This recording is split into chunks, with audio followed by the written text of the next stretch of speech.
Hello everyone, this is Ankita and welcome to Hem education. Friends, हम class 7 की geography कर रहे हैं।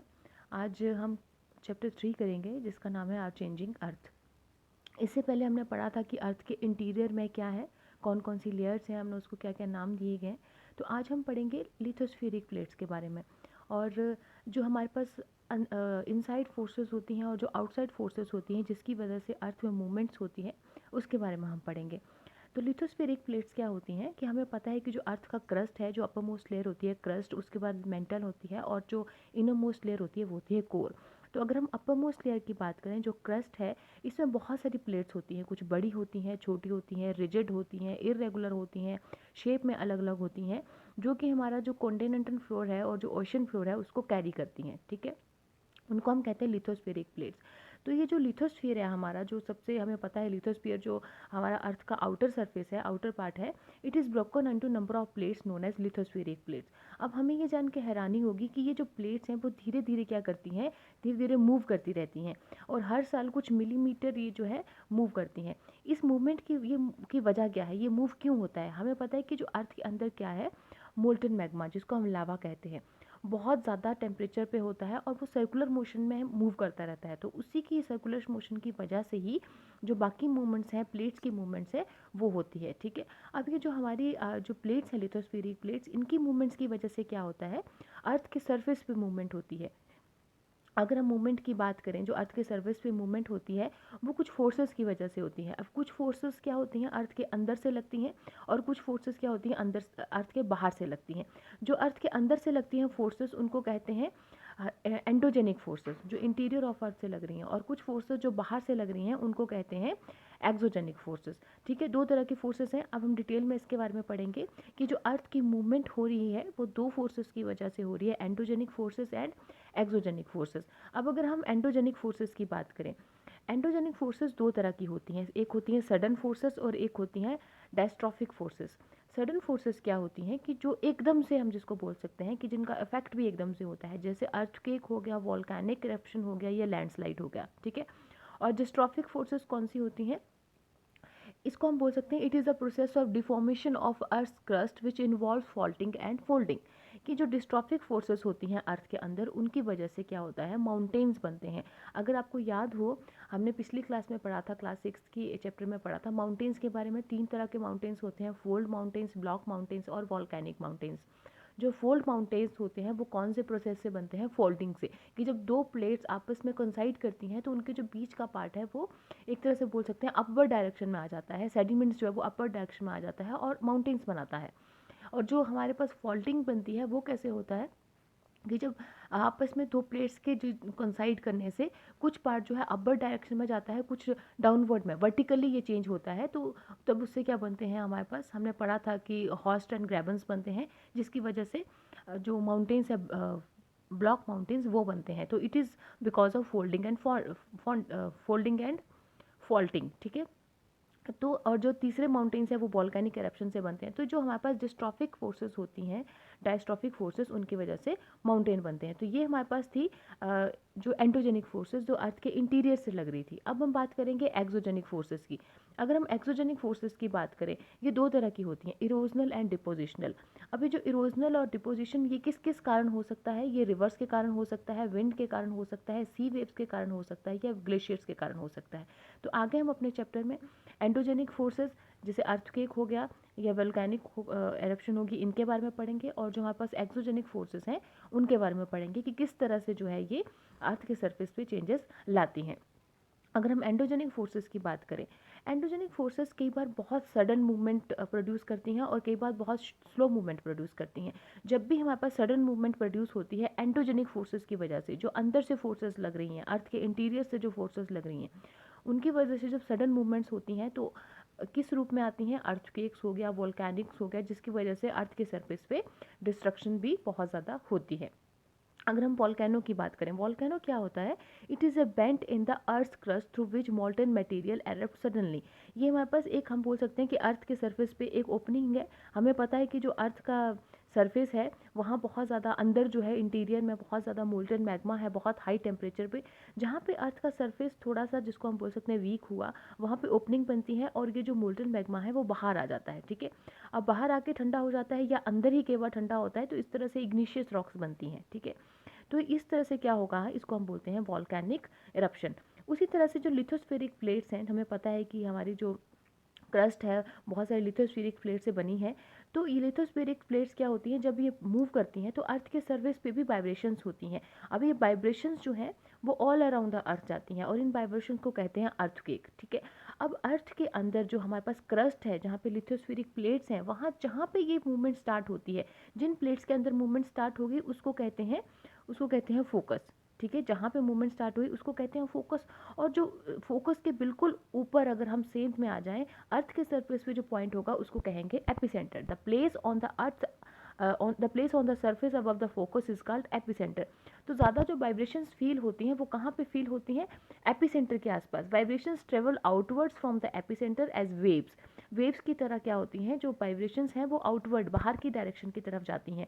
तो ज़्यादा डैमेज वहीं होता है जहाँ एपिसेंटर होता है। एपिसेंटर के आसपास जो है ज़्यादा डैमेज होता है, क्योंकि जो अर्थक्वेक की स्ट्रेंथ है वो एपिसेंटर से जब बाहर की तरफ जाती है तो उसकी जो स्ट्रेंथ है वो डिक्रीज करती जाती है। यहाँ पे आप देख सकते हैं ये हमारे पास फोकस है, फोकस के जो बिल्कुल ऊपर का पॉइंट होगा। अब ये फोकस कहाँ पे है हमारे पास, लिथोस्फेरिक प्लेट्स हम बोल सकते हैं अर्थ के इंटीरियर में।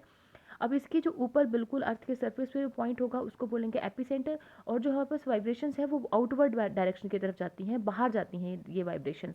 जैसे जैसे एपिसेंटर से बाहर जाती जाएंगी, इसकी जो स्ट्रेंथ है वो कम होती जाएगी। अब हम ये बोल रहे थे कि जो वाइब्रेशंस हैं वो किस वजह से होती हैं, ये वेव्स होती हैं।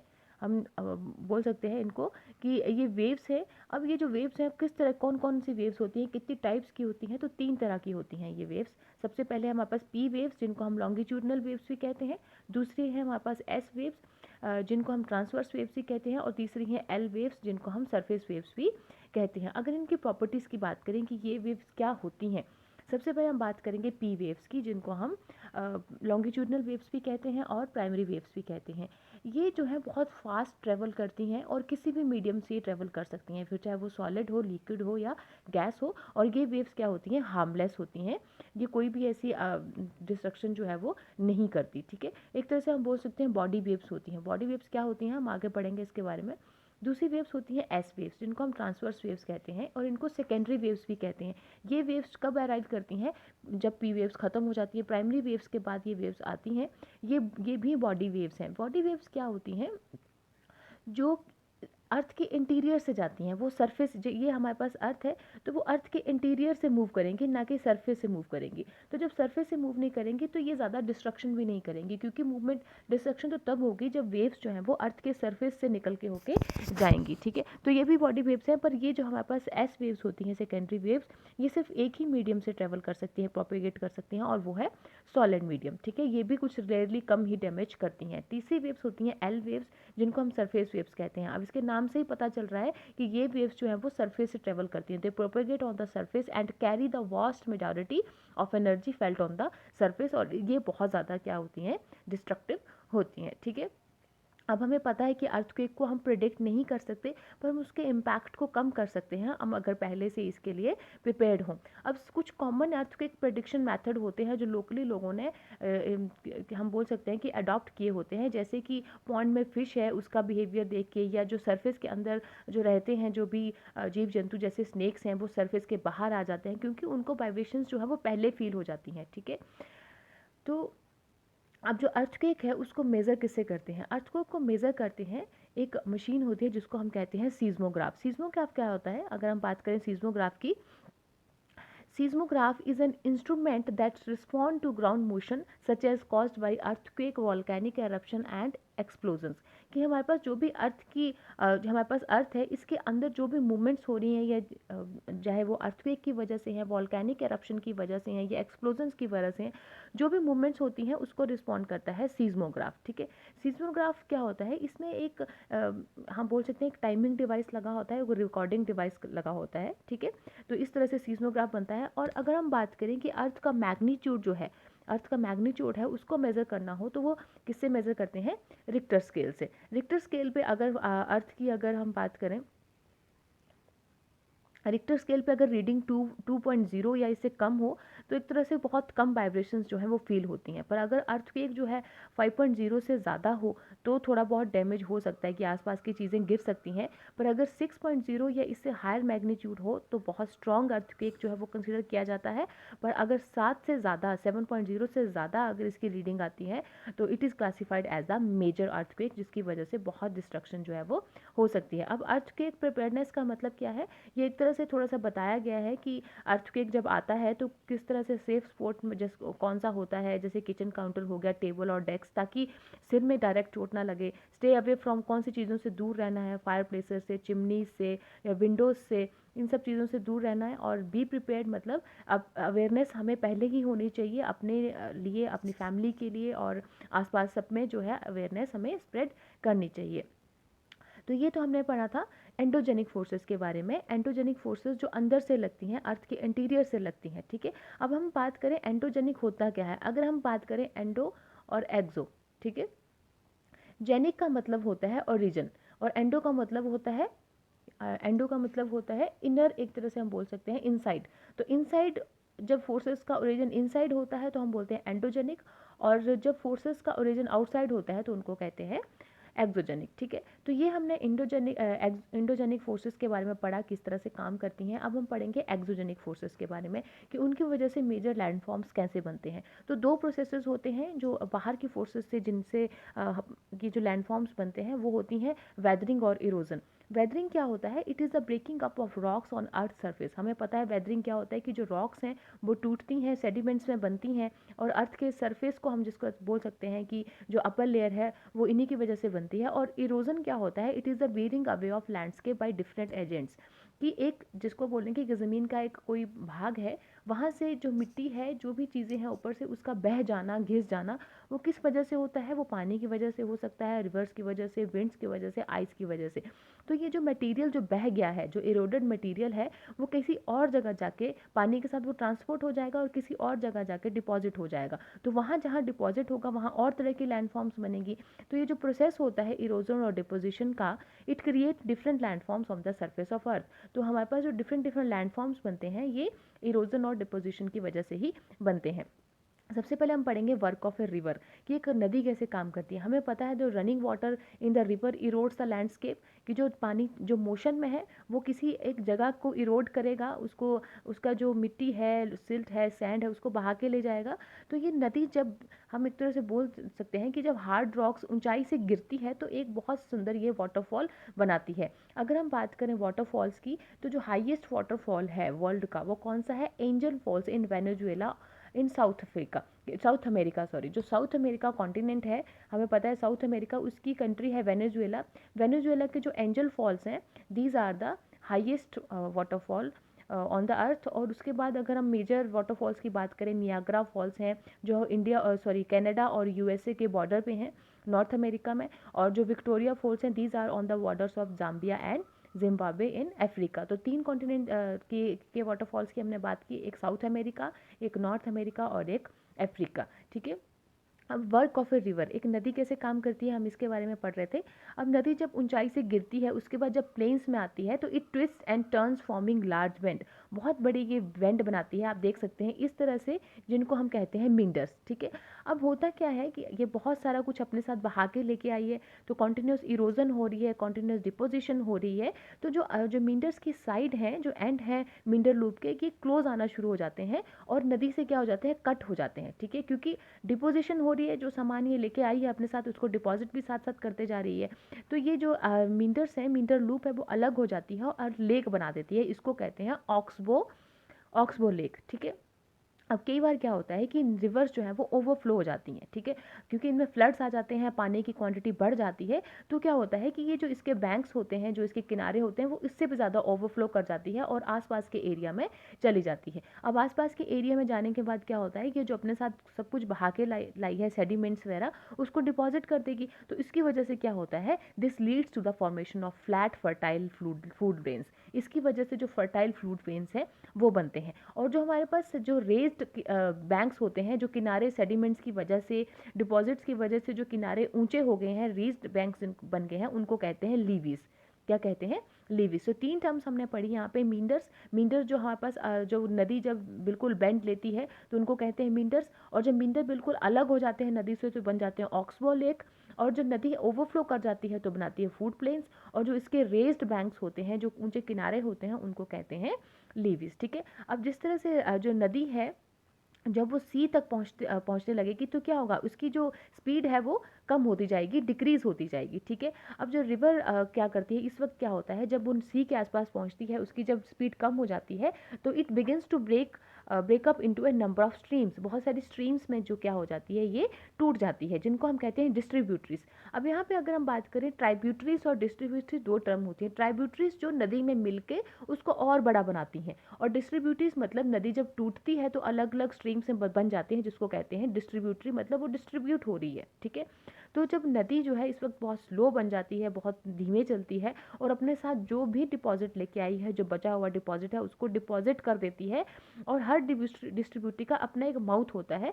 तो ये देखिए आप, डिस्ट्रीब्यूटरीज, ये सारी डिस्ट्रीब्यूटरीज हैं, यहाँ पे सब कुछ उसने डिपॉजिट कर दिया जो उसके पास बचा था, और ये जो सेडिमेंट्स है इससे बनता है डेल्टा। क्या बनता है, डेल्टा। अगर हम बात करें अपने इंडिया में बात करें तो गंगा और ब्रह्मपुत्रा जो रिवर्स हैं, जब वो बे ऑफ बंगाल में मिलती हैं तो उस वक्त जो डेल्टा बनाती हैं, कौन सा डेल्टा है, वो सुंदरवन डेल्टा। ठीक है, तो ये हमने पढ़ा वर्क ऑफ ए रिवर, कि किस तरह से जो रिवर है वो इरोजन और डिपोजिशन करती है। अब हम पढ़ेंगे work of a sea waves, किस तरह से सी वेव्स जो हैं वो डिपोजन इरोजन और डिपोजिशन करते हैं। अब अगर हम बात करें the erosion and deposition of sea waves gives rise to coastal landforms, कि जो हमारे पास किनारे होते हैं, कोस्टल एरियाज होते हैं, उसके जो लैंडफॉर्म्स हैं उसको थोड़ी सी ऊंचाई दे देते हैं, क्योंकि डिपोजिशन की वजह से। अब सी वेव्स जो है वो कॉन्टिन्यूसली, जो हमारे पास अगर हम रॉक्स जो होती हैं आसपास, सी वेव्स क्या करती हैं, कॉन्टिन्यूसली इनके साथ स्ट्राइक करती जाती हैं, जिससे क्या होता है, क्रैक्स डिवेल्प हो जाते हैं। ओवर द टाइम क्या होता है, वो क्रैक्स बड़े होते जाते हैं और वाइडर होते जाते हैं,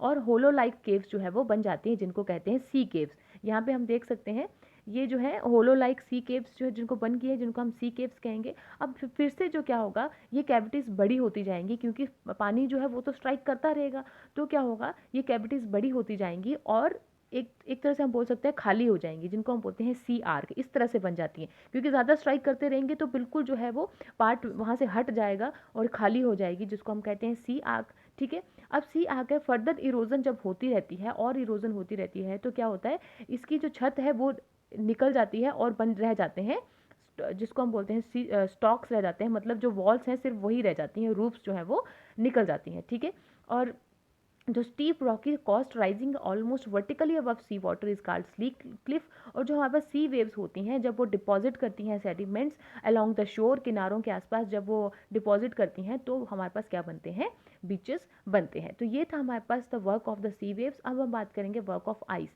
हमें पता है ग्लेशियर्स क्या होते हैं, glacier are the river of ice. ठीक है, अब ये भी हमारे पास इरोजन करते हैं, डिपोजिशन करते हैं। ठीक है, अब ग्लेशियर्स जो होते हैं, जो भी अपने साथ मटेरियल जो है कैरी करके लाते हैं, जैसे चाहे रॉक्स हो, छोटी हो, बड़ी हो, सैंड हो, सिल्ट हो, ये जहाँ पे डिपॉजिट करते हैं उस डिपॉजिट को कहते हैं ग्लेशियल मोरेन्स। ठीक है, नेक्स्ट इज हम पढ़ेंगे वर्क ऑफ विंड, कि हवा कैसे काम करती है।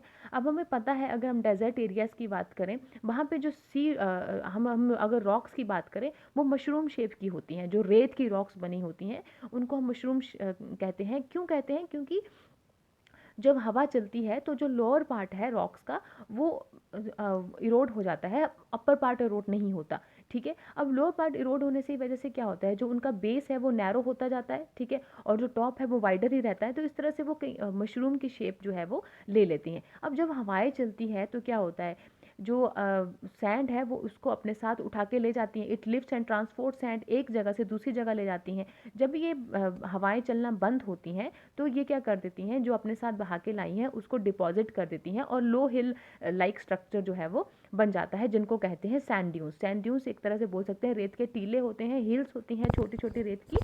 अब जब ये जिसको हम कहते हैं सैंड जो है, अगर बहुत ज़्यादा लाइट होता है, बहुत फाइन होता है, तो हवाएं इसको बहुत दूर, बहुत लॉन्ग डिस्टेंस पे भी ले जाती हैं। तो ऐसी जब हमारे पास हम बोलते हैं कि sand is deposited in large area, जब बहुत दूर, बहुत डिस्टेंस तक ले जाएंगी, बहुत बड़े एरिया में उसको डिपॉजिट करेंगी, तो इसको कहते हैं लॉयस। ठीक है, क्या कहते हैं, लॉयस। और इस तरह के डिपॉजिट कहाँ होते हैं, these are found in China. ठीक है, ऐसा क्वेश्चन पूछ सकते हैं कि लार्ज डिपॉजिट ऑफ लॉयस जो है वो कहाँ पाए जाते हैं, तो these are found in China. तो थोड़ी सी अगर हम एक्सरसाइज की बात करें कि क्वेश्चंस को अगर हम देख लें, थोड़ी सी वैल्यूएशन हो जाएगी। Why do plates move? जो लिथोस्फेरिक प्लेट्स हैं वो मूव क्यों करती हैं? क्योंकि हमें पता है अर्थ के अंदर क्या है, मोल्टन मैग्मा है, वो हर वक्त सर्कुलर मोशन में मूव कर रहा है, तो उसकी मूवमेंट्स की वजह से जो अर्थ की जो लिथोस्फेरिक प्लेट्स हैं उनमें मूवमेंट आती है और उसकी वजह से अर्थ के सरफेस जो है वो वाइब्रेशंस फील होती हैं। Next question is why are exogenic and endogenic, what are exogenic and endogenic forces? Exogenic forces जो अर्थ के सरफेस से बाहर से लगती हैं, आउटसाइड फोर्सेज, और एंडोजेनिक फोर्सेज जो इंटीरियर ऑफ अर्थ से लग रही हैं। What is erosion? इरोजन क्या होता है? हमने पढ़ा था कि इट इज़ अ वेरिंग, हम बोल सकते हैं it is a wearing away of landscape by different agents like water, wind and ice. Next question is what are sand dunes? Sand dunes क्या होती हैं कि जब हमारे पास जब हवाएं, जो विंड्स होती हैं, जब अपने साथ सैंड जो हो गया उसको जब बहा के ले जाती हैं और जब दूसरी जगह उसको डिपॉजिट करती हैं तो क्या होता है, एक लो हिल लाइक स्ट्रक्चर बन जाता है जिनको कहते हैं sand dunes. Next question is how are beaches formed? Beaches कैसे बनते हैं? जो सी वेव्स होती हैं जब वो सेडिमेंट्स को डिपॉजिट करती हैं अलोंग द शोर्स तो बनता है हमारे पास beaches. And the last one is how are oxbow lakes formed? Oxbow lakes क्या होती हैं कि जब हमारे पास जो रिवर्स हैं जो वेंट करती हैं, मींडर्स बनाती हैं। अब मींडर्स क्या होते हैं, रिवर से अलग हो जाते हैं बिकॉज ऑफ डिपोजिशन, तो जो अलग हो जाते हैं मींडर्स उनको हम कहते हैं oxbow lakes. Next question is tick the correct answer which is not an erosional feature of sea waves? Sea waves का कौन सा जो है वो इरोजनल फीचर नहीं है? Food plains, sorry, cliff, beach और सी केव। तो यहाँ पे जो बीच है it is not the feature of erosional feature of sea waves, ठीक है। Next question is the depositional feature of a glacier is? Depositional feature of a glacier is food plains, beach और moraine. अगर हम glacier की बात करें, जब वो सेडिमेंट्स को डिपॉजिट करता है तो क्या बनता है, ग्लेशियल मोरेन्स, ठीक है। Next question is which is caused by sudden movement of earth? Sudden, जो हमारे पास अर्थ में सडन मूवमेंट्स होती है तो वो किसकी वजह से होती है? वॉल्केनो की वजह से, फोल्डिंग या फूड प्लेन्स? तो इसका आंसर है वॉल्केनो, ठीक है। जब सडन मूवमेंट्स होती है तो मतलब वो वॉल्केनो जो है वॉल्केनो की वजह से होती है। Next is mushroom rocks are found in? Mushroom rocks कहाँ पे मिलती है? हमें पता है ये सैंड्स की बनी होती है और सैंड्स कहाँ होते हैं, डेजर्ट्स में, तो डेजर्ट्स मतलब। Oxbow lake are found in? Oxbow lakes कहाँ होती हैं? ग्लेशियर्स में, रिवर वैलीज में, डेजर्ट्स में? तो ये रिवर वैलीज में होती हैं क्योंकि ये जो है रिवर से ही जो है क्रिएट होती हैं, ठीक है। आगे है मैच द फॉलोइंग, कि हमें सही से जो है उसको मैच करना है। सबसे पहले ग्लेशियर्स की अगर हम बात करें, ग्लेशियर्स क्या होते हैं? These are river of ice, तो ये सी के साथ मैच होगा, रिवर ऑफ आइस। दूसरा है मींडर्स। मींडर्स क्या होते हैं? ये हमारे पास किसकी वजह से क्रिएट होते हैं? रिवर्स की वजह से, तो option D is the right answer. Next is beach. Beach क्या होता है? दीज आर द सी शोर, ठीक है, ऑप्शन ए यहाँ पे राइट होगी। सैंड ड्यून्स क्या होती है अगर हम बात करें? सैंड ड्यून्स कहाँ पे होती हैं? डेजर्ट में, तो ये इसके साथ जो है वो मैच होगा। Next is waterfall. वाटरफॉल क्या होते हैं? जब नदी जो है ऊंचाई से हार्ड बेड रॉक से गिरती है तो वाटरफॉल्स क्रिएट होते हैं, तो इसका सही ऑप्शन हार्ड बेड रॉक। और अर्थक्वेक की अगर हम बात करें, अर्थक्वेक मतलब जब अर्थ में वाइब्रेशंस होती हैं तो अर्थक्वेक होता है। तो ये कुछ क्वेश्चंस थे आज के जिसके बारे में हमने पढ़ा, और ये चैप्टर चेंजिंग अर्थ हमने कर लिया कि कैसे कैसे मूवमेंट्स होती हैं इनसाइड और आउटसाइड फोर्सेस की वजह से। तो आई होप ये चैप्टर आपको अच्छा लगा होगा। तो आप बाकी वीडियोस के लिए, नोटिफिकेशन के लिए आप मेरे चैनल को सब्सक्राइब कर सकते हैं। Thank you so much. Stay healthy, stay safe.